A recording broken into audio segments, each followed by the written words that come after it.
नमस्कार सर्वांचे कथालेखन मराठी स्टोरी या चॅनेलमध्ये स्वागत आहे. आज आपण पाहणार आहोत त्या कथेचं नाव आहे वेशीवरील पिशाच. लेखक आहेत मनोहर सागर. डोंगरगाव हे गाव नाशिकमध्ये आहे. म्हणजे माझं आजोळ याच गावात माझ्या वडिलांचे बालपण गेले. तेव्हा ते 10 वर्षांचे होते आणि तेव्हा माझ्या वडिलांसोबत माझे आजी आजोबा आणि आत्या हे चौकोनी कुटुंब होते. आजोबा तसे शेतीच करायचे. तसं आजोबांचं नाव होतं दामोदर आणि त्यांचा एक खास मित्र होता तुकाराम नाईक. आजोबा त्यांना तुकोबा म्हणायचे. ते त्यांचे जीवाभावाचे मित्र होते. ते आजोबांना खूप मानायचे. दोघे पण एकमेकांच्या शब्दाबाहेर नाही जायचे. गाव म्हटलं की शेती, जनावरं, विहिरी, वेशी आणि शुद्ध वातावरण आणि निसर्ग सर्वांना हवं हवं वाटणारं. आणि एक गोष्ट म्हणजे तमाशा. तसं या दोघांना तमाशाचं खूप वेड. आज पण गावातले लोक रोजप्रमाणे त्यांच्या कामात व्यस्त होते आणि आजोबा आणि तुकोबा शेतात काम करत होते आणि दौलत धावत धावत शेताकडे येतो. दौलत आणि सखाराम आणि दामोदर आणि तुकोबा हा त्यांचा ग्रुप. तसं गावात घरे लांब लांब असतात आणि दौलत व सखाराम हे थोडे लांब राहायला होते. आजोबा आणि तुकोबा हे आजूबाजूला राहत होते. मग दौलत धावत धावत धापा टाकत येतो आणि सांगतो. दौलत म्हणतो, अरे मर्दा, आज बाजूला गावात तमाशा आहे. आजोबा म्हणतात चकित होऊन, काय म्हणतोयस लेका? अरे वा, काय बातमी दिलीस लेका? तुकोबा म्हणतात, अरे पण तमाशा कुणाचा आहे ते तरी सांग मर्दा. दौलत म्हणतो, सगुणाबाई सिन्नरकरचा. काल्पनिक नाव आहे. आजोबा म्हणतात, रातच्याला किती वाजता आहे रे? दौलत म्हणतो, 8च्या सुमारास. तुकोबा, मग तू जा. तू आणि सखा वेशीजवळ भेटा. मग आम्ही पण दोघे येतो तिथे. दौलत म्हणतो, ते तर ठीक आहे, पण 7 वाजता भेटा. मी सखाला पण सांगतो. असे बोलून दौलत निघून जातो. संध्याकाळ होते. संध्याकाळ झाल्यावर इकडे आजोबांचं मन नाचत होतं, कारण त्यांना ढोलकीचा खूप नाद होता. त्यांच्या मनात खूप घुरघुर लागून होती. संध्याकाळचे 6 वाजतात आणि आजोबा तयार होऊन तुकोबांच्या घरी जातात आणि बघतात तर तुकोबांची बायको आजारी असते आणि त्याचं मन खूप उदास होतं. ते तुकोबाला म्हणतात की जाऊ दे लेका, आपण नको जाऊया, वहिनीची काळजी घेऊ. त्यावर तुकोबा म्हणतात, अरे मर्दा, तू सखा दौलतसोबत जाऊन ये. आजोबा म्हणतात, अरे लेका, तू येणार नाहीस? इकडे वहिनी पण आजारी आहे, मग माझं कसं मन होईल जायला? त्यावर तुकोबा म्हणतो, हो, पण तू जा रे. अरे तुला ढोलकी किती आवडते आणि तमाशा का रोज रोज असतो का? आणि इकडे मी आहे ना, मी घेतो काळजी तिची. आणि माझ्यामुळे तू असा नको करूस लेका. वाटलं तर लवकर ये जाऊन. तुम्ही लोक लवकर जाऊन या, असं तुकोबा आजोबांना म्हणतात. आजोबा म्हणतात, मी नाही जात. त्या दोघांना सांग तू जाऊन बस. मला नाही काही ऐकायचं तुझं. त्यावर तुकोबा म्हणतो, अरे ऐक जरा माझं, मी घेईन सुषमाची काळजी.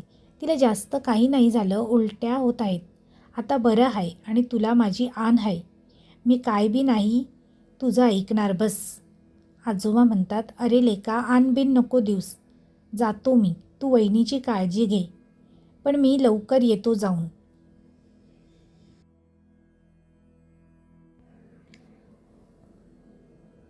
बोलल्या बोलल्यामध्ये वेळ जातो आणि 6:45 होतात. मग आजोबा लगेच फटाफट चालत जातात आणि गावाच्या वेशीजवळ पोहोचतात. तिकडे सखाराम आणि दौलत दोघेही वाट बघतच असतात. तिथे आजोबा जाऊन पोहोचतात आणि मग ते तुकोबाबद्दल विचारतात. मग आजोबा सगळं नीट त्यांना सांगतात. त्यांचं मन थोडं नाराज होतं, पण ते सर्वजण तिथून तमाशासाठी जाण्यासाठी निघतात. आजोबा, दौलत आणि सखाराम हे तिघे आता वेस ओलांडून निघाले. दुसरे गाव सुरू झाले होते. रस्ता तसा झाडाझुडपांचा, नीरव शांतता पसरलेली होती आणि रात्र असल्यामुळे थोडी थंडीही जाणवत होती. आणि त्यामध्ये रातकिड्याचा आवाज सुरू झाला, किर किर. त्यामुळे थोडी भीतीदायक वातावरणही निर्माण होऊ लागले आणि गावात घरे लांब लांब असल्यामुळे रस्ता तसा सुनसान वाटू लागला. थोडे पुढे जाऊन कुत्रे भुंकण्याचा पण आवाज आता येत होता.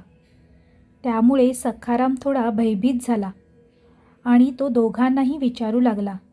सखाराम म्हणाला, "वैर दामू, ही कुत्रे रातच्यालाच का भुकत्यात?" त्यावर माझे आजोबा म्हणाले, "ते माहीत नाही बुवा, पण त्यांना काहीतरी जाणवत असेल."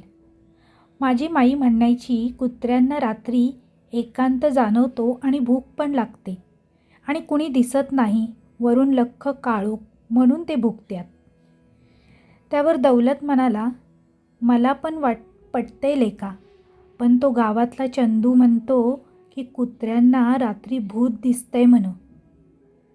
दौलत जरा सखारामाची टर उडवतच म्हणाला. त्यावर सखाराम म्हणाला, "जाऊ दे लेका, मला घाबरू नकोस, गुमान चाल बरं." आजोबा आणि दौलत दोघेही त्याची टर खेचत हसत जात होते. तमाशा दुसऱ्या गावात असला तरी थोडा लांब होता. ते चालत होते आणि आता थंडी थोडी वाढू लागली आणि त्यांना चालायला खूप मजा पण येत होती. त्यात हळूच वारा, त्यामुळे अजून मजा येत होती. आता ते फटाफट पाय टाकत होते. दुरून त्यांना तमाशाचा उजेड दिसू लागला आणि ते चालत चालत अखेर तिथे जाऊन पोहोचले. त्यांना 8:15 वाजले होते तिथेपर्यंत पोहोचायला आणि तमाशासुद्धा सुरू झालेला होता. तमाशाचा स्टेज छोटा होता. गावचे मोठी मंडळी पुढे बसली होती आणि खूप लोक जमलेली म्हणून त्यांना थोडं मागे बसावं लागलं. अगोदर तमासगीरांची ओळख चालू असते आणि मग लावणीची फरमाईश होते आणि मग स्टेजवर सगुणाबाई येते आणि तिच्यासोबत मावशी पण येते आणि ढोलकीवाला आणि सहकलाकार पण येतात आणि मग थोडी कॉमेडी हास्य सुरू होते. सर्वांना तमाशाचा रंग चढत होता. सगळ्यांना मज्जा येत होती. टाळ्यांचा गडगडाट आणि शिट्ट्याची उधळण होत होती. आता कॉमेडी संपून लावणी सादर होणार होती. आता सगुणाबाई नवीन साडी घालून अजून नटून थटून आली आणि तिच्या सौंदर्याची सगळ्यांना चाहूल देत होती. दिसायला गोरीपाण आणि भरदार शरीर, वरून फिकट गुलाबी साडी, केसात गजरा, हात भरून बांगड्या आणि पायात घुंगरू, खूपच छान वाटत होती ती. आणि आता सर्वांची उत्सुकता वाढली होती, कारण लावणी सादर होणार होती. इकडे आजोबा, सखा, दौलत यांच्या चेहऱ्यावर खूप तेज जाणवत होते आणि आजोबांची उत्सुकता वाढू लागली, कारण ढोलकीचा आवाज सुरू झाला. लावणी सुरू झाली.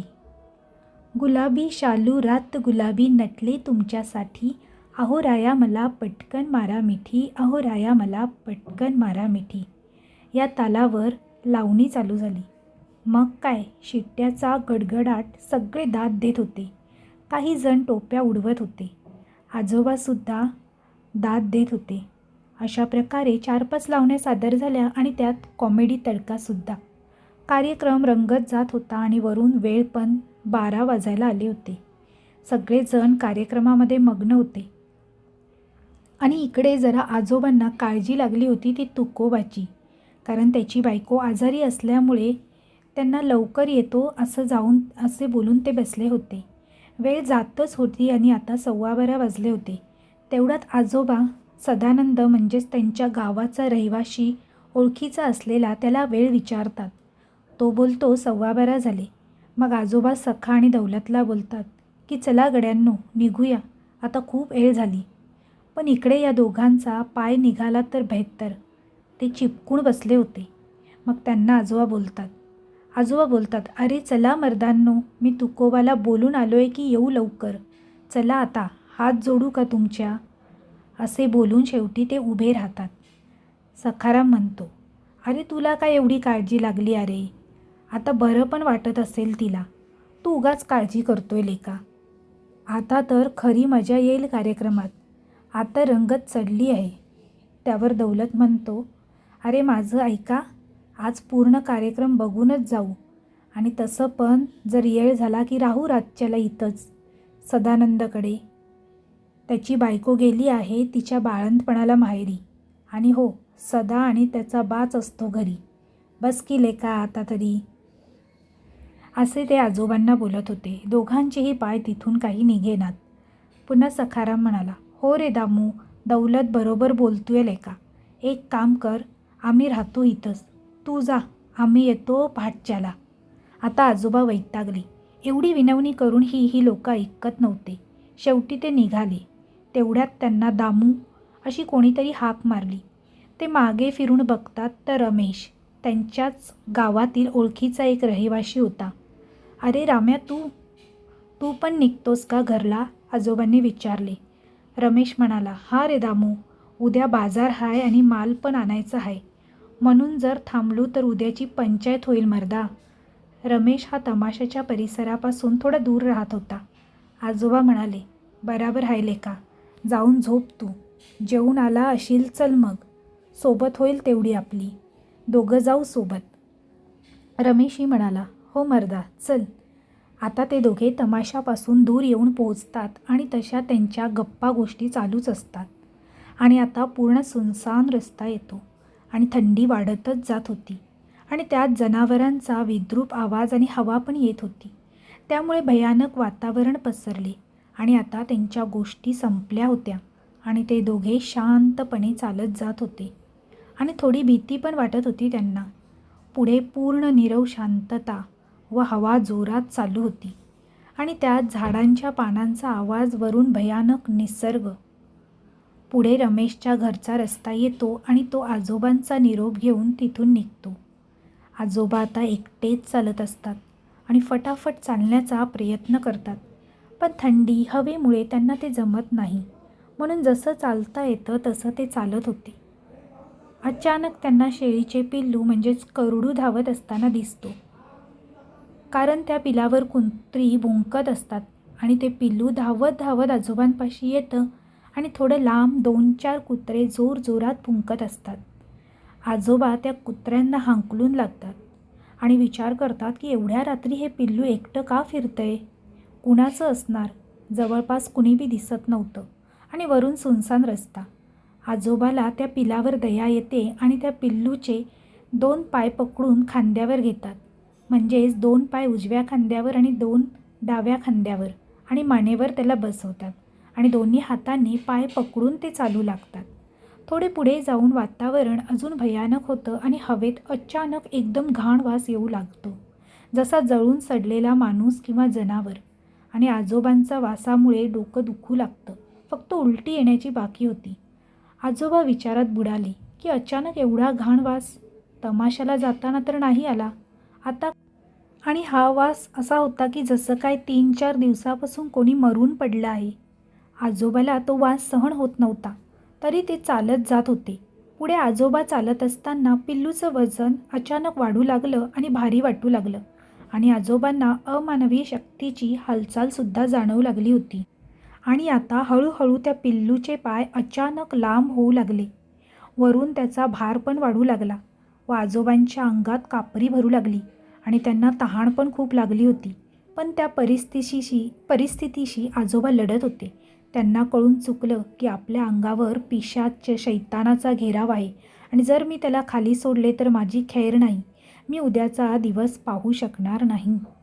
आणि ते मानत दैवताचे नाव घेत हिम्मत करून चालत होते व वेस येण्याची वाट बघत होते, कारण त्यांनी ऐकले होते की अशा शैतानांचे वास्तव्य हे त्याच्या जागेवर किंवा वेशीच्या आतच असते, त्याचा पुढे ते काहीच करू शकत नाही.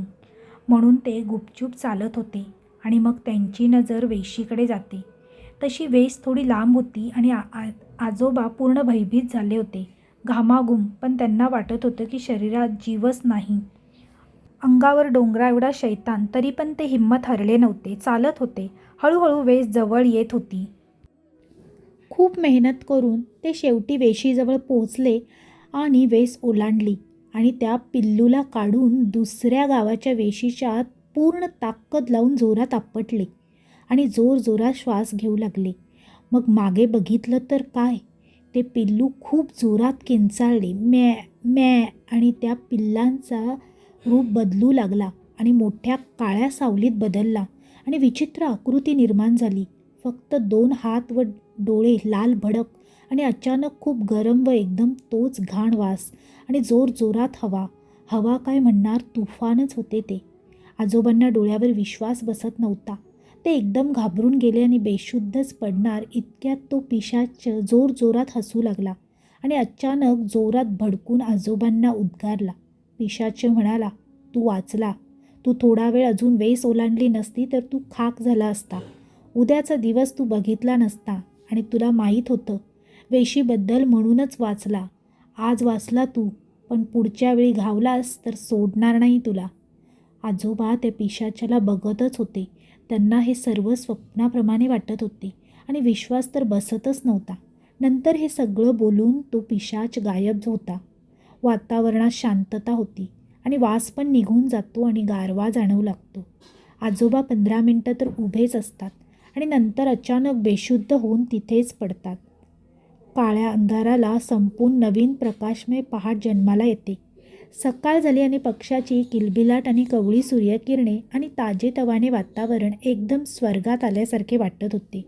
इकडे तुकोबा आजोबांच्या घरी जातात आणि आजोबांना हाक मारतात, पण आजी बाहेर येते आणि म्हणते की रातच्यापासून ते घरीच आले नाहीत. मी वाट बघत बघत झोपले. मी तुमच्याकडेच येणार होती भाऊजी, तेवढ्यात तुम्ही आलात. तुकोबा म्हणतात की वहिनी मी येतो त्याला शोधून. तो रात्री त्याच गावी राहिला असेल. तमाशात तो रंगून गेला असेल.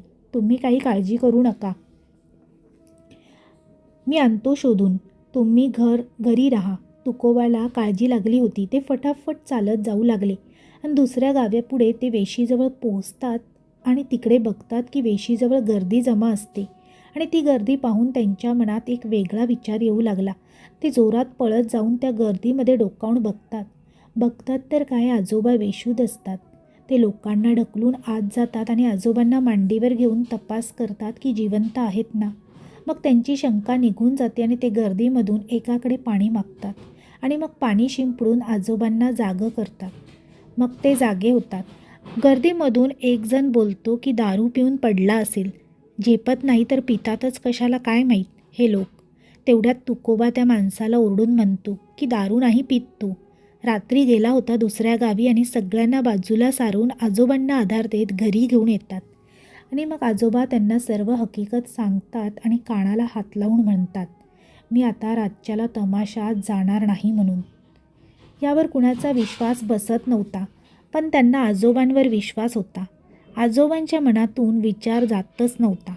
नंतर आजीने आजोबांवर खूप उपाय केले शांतीसाठी, पण तो क्षण आजोबा कधीच विसरले नाहीत. आजोबा आणि आजी आता हयात नाहीत, पण त्यांचे प्रेम आपुलकी आत्तापर्यंत आहे माझ्यात. अशा प्रकारे लेखकाने त्यांच्या आजोबांसोबत घडलेली ही सत्यकथा इथे सांगितलेली आहे. धन्यवाद. जर कथा आवडली असेल तर तुमच्या जास्तीत जास्त मित्रपरिवारांसोबत शेअर करायला विसरू नका आणि कमेंटद्वारे कमेंट करून नक्की कळवा. कथा आवडली असेल तर कथेला लाईक करा आणि शेअर करा. त्याचप्रमाणे तुम्हाला आमचा कथा लेखन मराठी स्टोरी हा चॅनल आवडला असेल तर सबस्क्राईब करायला विसरू नका. पुन्हा भेटूया अशीच एक नवीन आणि सुंदर कथा घेऊन. तोपर्यंत सर्वांना धन्यवाद. Bye bye. त्याचप्रमाणे बेल आयकॉनवर क्लिक करा, म्हणजेच तुम्हाला नवनवीन व्हिडिओचे नोटिफिकेशन असे लगेचच मिळत राहतील. धन्यवाद.